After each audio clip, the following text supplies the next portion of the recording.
amarela, certo? Você tinha lá uma emissão de som por um dispositivozinho composto, que é tipo, o cara pode fazer com 2 copinhos amarrados com um cordãozinho daqui para cá. O que a questão dizia, resumindo rápido aqui para vocês? Ele ia aumentar o comprimento desse cordão, mantendo as características que ele tinha inicialmente. Que características são essas? Provavelmente seria de tensão, e se é o mesmo carro, se mantém a mesma densidade, você só estava aumentando o comprimento. Então, ó, você tem a mesma densidade, a mesma tração, a mesma velocidade de propagação, mesmo comprimento de onda, mesma frequência. Professor, mas se eu for aumentando essa distância, o que vai acontecer? O que acontece se você aumentar a distância entre uma fonte e quem está recebendo o som? Ora, a intensidade vai ficar cada vez menor. E a intensidade está relacionada a que característica física? A amplitude. A questão perguntava qual era a grandeza que iria reduzir, e era quem, meus amigos? A amplitude. Fala, galera, questão de número 92 da prova amarela. É uma questãozinha que falava lá sobre CD, DVD, sobre a gravação, citava lá difração, mas no fim das contas, qual era a informação mais importante do texto? Que houve a necessidade de pegar os menores comprimentos de onda. Vejam só, houve a necessidade de pegar os menores comprimentos de onda. Se houve a necessidade de pegar entre as cores o menor comprimento de onda, estamos falando de pegar a maior frequência. Entre as cores, a que tem maior frequência é a cor violeta. E a pergunta no comando da questão é exatamente assim: em qual região espectral se situa o comprimento de onda do laser que otimiza o armazenamento e a leitura de dados de discos de uma mesma área? Seria com maior frequência e, portanto, seria violeta. Questão número 93. A questão falava sobre a intensidade de uma onda eletromagnética esférica. Pedia a intensidade mínima em watt por metro quadrado. Como já disse aqui em outro momento, dá para fazer por análise dimensional, mas dá para entender que intensidade seria exatamente potência pela área. Como é uma onda que se propaga em 3 dimensões, então a área é a área de uma esfera. Ele dava a potência, que era 2,4 miliwatts. Eu sei que essa área é a área de uma esfera e, portanto, 4πr ao quadrado. Ele dava a distância, então ficaria 2,4 vezes 10 a menos 3 watts, dividido por 4 vezes π, que é 3, vezes o raio, que era 10. Isso ao quadrado, por isso fica metros quadrados. Ora, essa intensidade seria então de 2,4 vezes 10 a menos 3 watts, dividido por 12 vezes 10 ao quadrado, seria equivalente a 1,2 vezes 10 elevado a, aqui seria 12, né? 1,2 vezes 10 elevado a terceira metros quadrados. 2,4 por 1,2 dá 2 vezes 10 elevado a 3 sobre menos 3, menos 3 dá menos 6 watts por metro quadrado. Tudo bem? Galerinha, questãozinha rápida de eletrodinâmica. Era um circuitozinho misto, vários trechos em paralelo, e ele dizia que a lâmpada L2 apagou. Ele queria saber o que acontecia com o brilho das lâmpadas L1 e L3. Então, só como é que eu vou saber isso? Tem vários caminhos, tá? Um deles era vocês entenderem que se a L2 apagar, a resistência desse trecho vai aumentar. E daí, professor? Se a gente imaginar que é um circuito em série e que U é igual a R vezes I, se esse trecho tem ganho de resistência, ele vai ter ganho de DDP. Se a gente analisar quanta potência, se a gente analisar que a resistência vai ficar maior nesse trecho, a potência desse trecho também fica maior. Resultado, galera, se isso aqui consumir uma tensão maior, isso daqui vai consumir uma tensão menor. Resultado, essas lâmpadas vão brilhar menos. E essa era a resposta da questão. L1 e L3 iam ter brilhos menos intensos. Questão número 97 da prova amarela era uma questãozinha clássica de termodinâmica, que se aplicava a equação direta de Clapeyron, PV igual a nRT, ele dava absolutamente tudo, era um contexto legal, mas era só aplicar. PV igual a nRT e lembrar de coisas básicas, como por exemplo, a temperatura ela estava em graus Celsius, tinha que transformar para Kelvin. Ele queria a pressão exercida, ele deu que o volume era de 100 ml, 100 ml é 100 sobre 1000, que é 0,1 litros. eram 0,1 mols. A constante era de 0,082 atm litro mol Kelvin. E a temperatura é uma temperatura de 650 graus Celsius. Eu tinha que pegar 650 e somar com 273. A gente teria aí 923 Kelvin. 0,1 embora com 0,1. Você podia ter feito por análise dimensional também. Ficava 0,082 vezes 923. Isso aqui vai me dar aproximadamente 76 atm. Questãozinha de fogão de indução, dizia lá na questão: o fogão por indução funciona a partir do surgimento de uma corrente elétrica induzida no fundo da panela, que acaba gerando efeito Joule.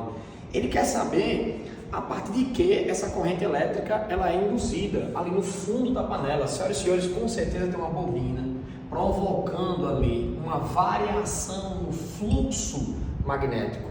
Senhoras e senhores, essa corrente tinha que ser uma corrente alternada para variar o fluxo magnético e induzir uma corrente elétrica, que poderíamos pegar aí a lei de Faraday como referência, só que essas correntes aqui eram as correntes de Foucault. Para o problema, para variar o fluxo magnético, temos aí a variação na intensidade do campo magnético como resposta. Valeu, galera? De rodanas, certo? Você aplicaria a mesma força, só que uma tinha uma rodana móvel e a outra não. Ele queria saber qual era a razão entre as massas para subir isso aqui com velocidade constante, ou seja, resultante zero.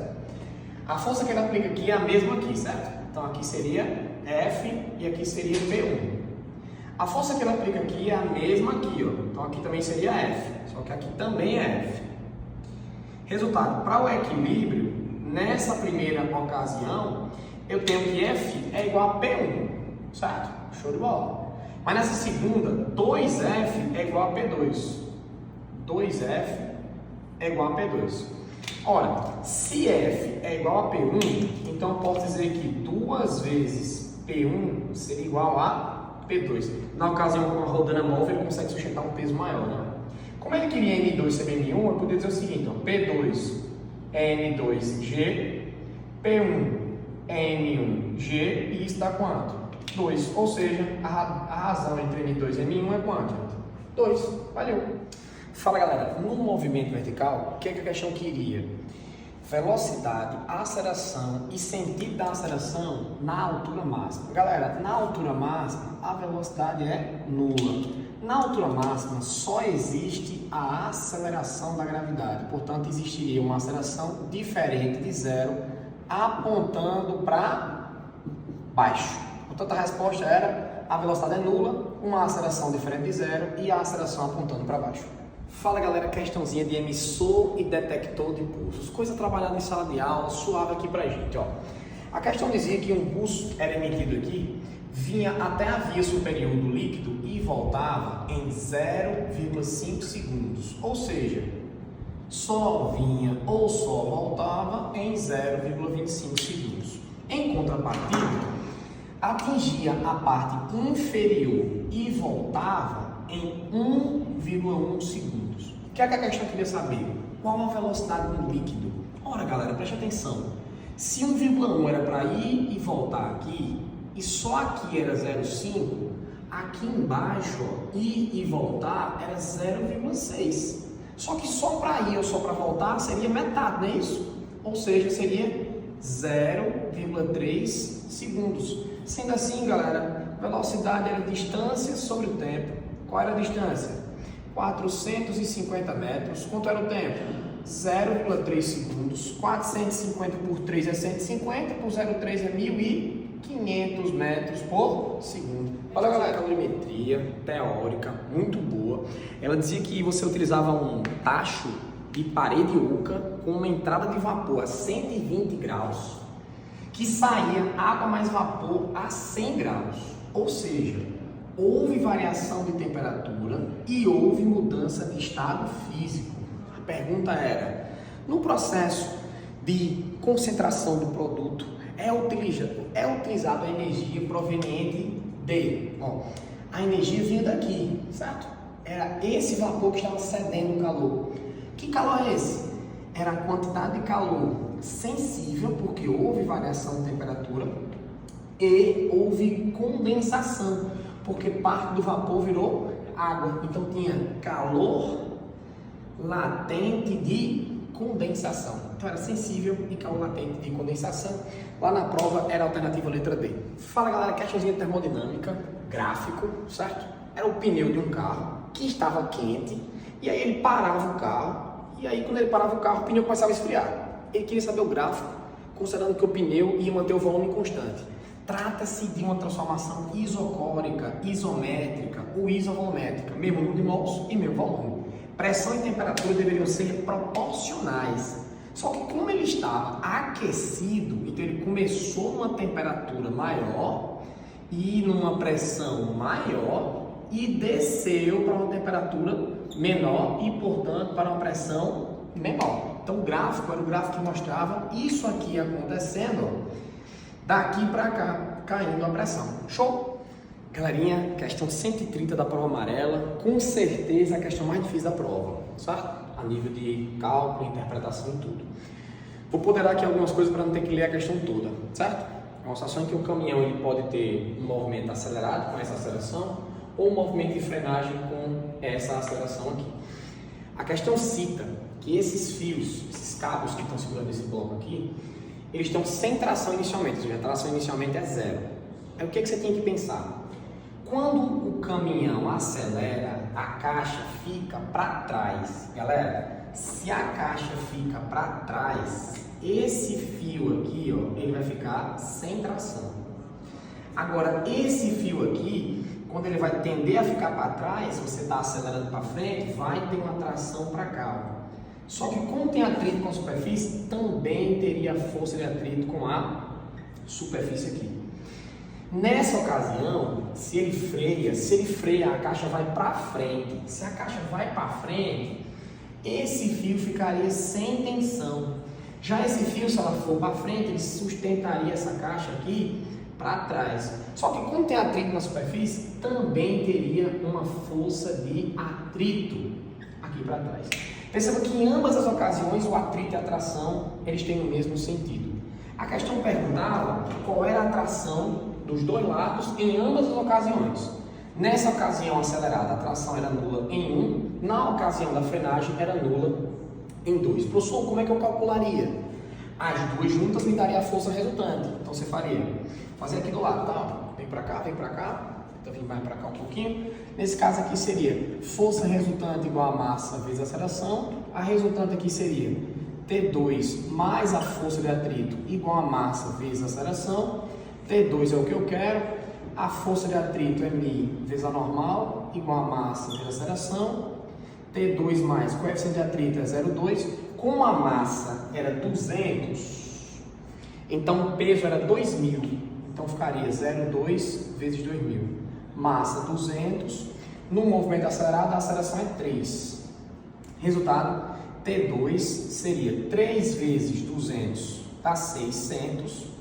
2.000 vezes 0,2 dá 400. Passou negativo e a tração T2 seria de 200 newtons. Lá do outro lado, vem para cá, desse lado de cá, eu também ia fazer força resultante igual a massa vezes a aceleração. As duas forças estão juntas, atuando no mesmo sentido. T1 mais a força de atrito igual a massa vezes a aceleração. De novo, seria μ vezes a normal igual a massa vezes a aceleração. T1 mais μ vezes a normal a gente já calculou lá. A gente viu que é 0,2 vezes 2.000 do peso. A massa é 200, só que a aceleração da frenagem é 5. Resultado, T1 seria 200 vezes 5, que dá 1.000, menos 0,2 vezes 2.000, dá 400. 1.000 menos os 400, me daria 600 newtons, galerinha. Questãozinha difícil. A alternativa correta lá na prova era a letra A. Massa de transmissão de calor, associando a questão ambiental e também a condutividade térmica. A questão falava de uma cafeteria que adotou copos fabricados a partir de uma composição de 50% de plástico e 50% de casca do café. Só que o que ela queria era dizer que o material desse copo oferece também um conforto de não esquentar a parte externa. Gente, se não esquentava a parte externa, é porque o calor tinha dificuldade de sair. Então era uma questão de condutividade térmica, ou seja, a condutividade térmica do material que influencia no fluxo de calor era simplesmente baixa, para que o fluxo de calor fosse menor. Então tinha condutividade térmica baixa. A questão também queria uma situação ambiental, então a alternativa certa seria ter baixa condutividade térmica e reduzir o resíduo não biodegradável na natureza. A alternativa letra D. Fala galera, questãozinha de ondulatória, fiquei sem acreditar, gente. Modo avião, gente, a questão diz que é comum em viagens de avião serem solicitados para desligar os aparelhos. Por quê, meus amigos? Porque a frequência das ondas de comunicação da aeronave e das operadoras de telefone celular é muito próxima, causando uma possibilidade de interferência. Ele queria saber no comando da questão exatamente quais eram as características, e a característica é exatamente o que, meus amigos? Ter a mesma frequência, ou ter frequências próximas, ou comprimento de onda próximos. Na questão era tiverem a mesma frequência, letra. Questãozinha de cinemática, falava de veículos leves e pesados, colocava lá aquela situação de pagar o pedágio. Ele dizia que os veículos pesados, eles eram livres, ou seja, eles não tinham aquele pedágio. Ele dizia que eram 10 pedágios, você passava em média 3 minutos em cada um. Ou seja, os carros, que são os veículos leves, eles tinham aí 3 vezes 10, 30 minutos que eles gastariam a mais porque ele teria esse tempo no pedágio. Já os veículos pesados não teriam esse tempo. O que a questão pedia? A questão pedia a diferença de tempo. O comando era exatamente assim, comparando ao caminhão. Quantos minutos o carro leva para percorrer toda a rodovia? Então, tipo assim, a gente está, digamos que, querendo saber quantos minutos a menos o carro percorre. Ou seja, cada um gastou um tempo e eu tenho que fazer a diferença. Então, vamos comigo aqui. Velocidade é distância sobre tempo. Ou então fazia por análise dimensional mesmo, certo? Estava certo. Se eu pegar aqui os veículos leves, eles têm uma velocidade de 100 km por hora, como a questão fala em minutos no tempo, vamos botar aqui já em minutos. A distância percorrida era de 480 km no tempo. Repito, por análise dimensional dava certo. Resultado, quanto é que vai dar isso daqui? Senhoras e senhores, o intervalo de tempo seria 480 vezes 60 dividido por 100. Olha, 480 vezes 60 dividido por 100, daria 48 vezes 6, 288 minutos. Isso aqui seria o tempo gasto pelos veículos, pelos carros. Os veículos leves, os pesados, mesma coisa. Vou fazer direto por análise também aqui agora. Eu teria 1 hora 80 km, poderia anotar assim, ó, em 60 minutos se percorre 80 km. Quanto se percorre em tempo? Em 480 km. Senhoras e senhores, esse zerinho aqui vai embora para isso aqui, e eu teria 48 vezes 60 dividido por 8. Eu teria 360 minutos. Veja só, o veículo gastou 288, mas também gastou mais 30 minutos porque ele parava, galera. Então seria 288 mais 30, 318 minutos. O carro gasta 318, o caminhão gasta 360, a diferença daria 42 minutos.